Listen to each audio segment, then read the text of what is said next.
একবার এক ব্যক্তি হজের নিয়তে কাবা শরীফে এসেছেন। তিনি খুবই অসুস্থ ছিলেন, এতটাই অসুস্থ যে হেঁটে চলতে পারতেন না। অনেকেই তাকে বলছিল, আপনি হুইল চেয়ারে করে তোয়াফ করেন, কিন্তু তিনি বলেন, না, আমি কাবা শরীফের চারপাশে হেঁটেই তোয়াফ করব, হুইল চেয়ারে করে না।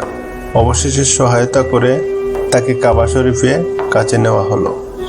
তিনি হাঁটতে হাঁটতে তোয়াফ শুরু করলেন। প্রথম চক্কর শেষ করলেন, দ্বিতীয় চক্কর শেষ করলেন, তৃতীয় চক্করের মাঝখানে এসে তিনি হঠাৎ থেমে গেলেন। তারপর ধীরে ধীরে পড়ে গেলেন জমিনে। মানুষ ছুটে এলো, তাকে হাসপাতালে নেওয়া হলো, কিন্তু ডাক্তার জানালেন তিনি আর বেঁচে নেই। সুবহানাল্লাহ।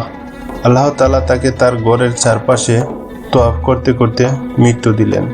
মৃত্যুর আগে আল্লাহর ঘরের দিকে কেবলামুখী হয়ে ওই মুমিনের মৃত্যু। এর চেয়ে সম্মানজনক আর কি হতে পারে? তো বন্ধুরা, ভিডিওটি যদি ভালো লাগে অবশ্যই চ্যানেলটি সাবস্ক্রাইব করবেন এবং লাইক কমেন্ট করবেন। ধন্যবাদ।